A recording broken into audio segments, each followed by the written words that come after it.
just when Sir Alex Ferguson was looking over his shoulder at noisy neighbours, reports suggest that Manchester City are falling apart. We'll have a look at them next. Come back to the Sunday Supplement. A very good morning to you. Just reading about Manchester City in the news of the world with stories of disputes and rows behind the scenes. Neil Ashton's written it as an exclusive. Manchester City are on the verge of meltdown. It details a row between Yaya Toure and James Milner in the tunnel at half-time last week, and that Toure left the ground before the end of the match, and City said they allowed their £220,000 a week star to go so he could beat the traffic to get away. Sounds a bit wonky to me, Henry. That you just wonder whether things are behind the scenes not as perfect as they could be. Well, it's not completely mad if you've been on the M6, because it's fairly grim.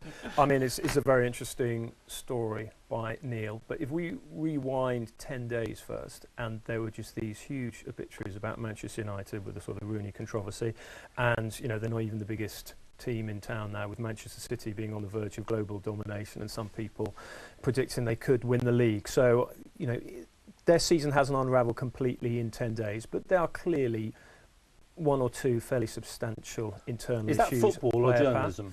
I think a lot of it is football. That's you know, clearly there are issues in there with powerful personalities. I was slightly surprised when they went with Yaya Toure. I mean, I thought, you know, he's not the greatest player in the world. He's not necessarily worth that much that he's supposedly getting.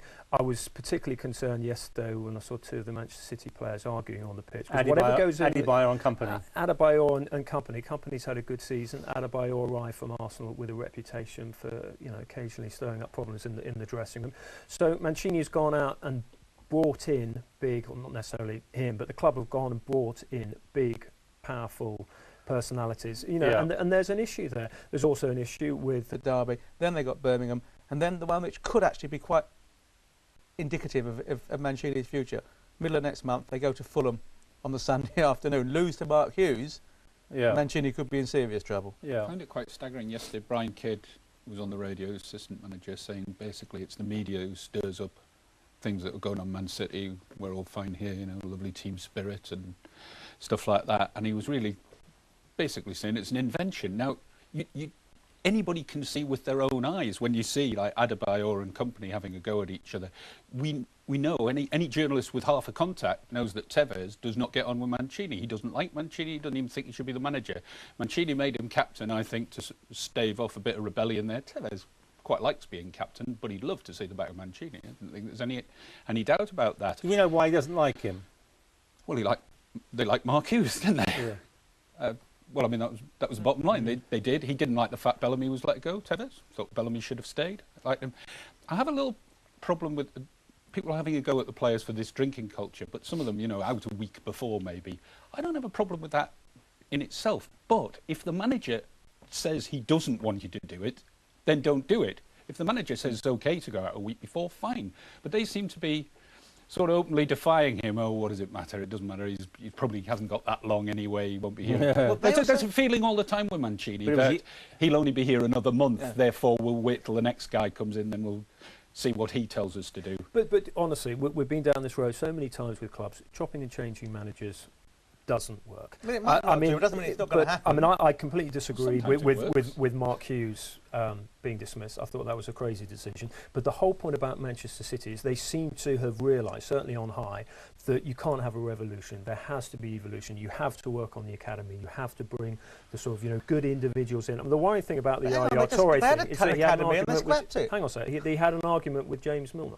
Now, apparently behind the scenes. Now, anyone who knows Milner, and we've sort of dealt with him on England duty and also with Manchester City, he is a consummate professional. You never see him getting into sort of scrapes. He is absolutely perfect for team spirit. So there's clearly an issue with Yaya Toure there. But I said 18 months ago, we were encouraged to read, and I'm sure you've even written a bit of this great production line of talent at Carrington from City, all these English players who were coming through.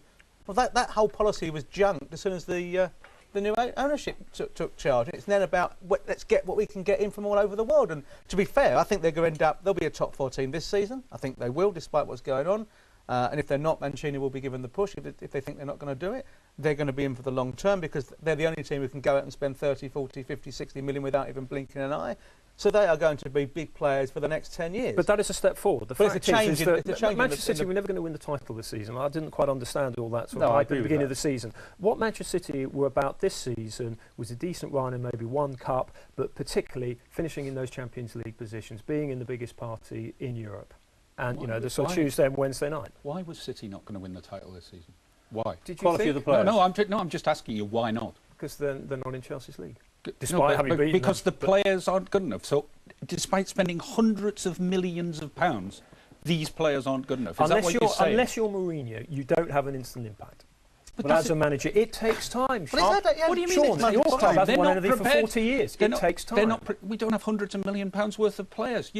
I mean, it's just ridiculous. If you're spending that sort of money on players, I think you're entitled to expect instant success or You close can't, to but instant. But football What- doesn't what do you work mean like that. you You can't? cannot They build can. team spirit.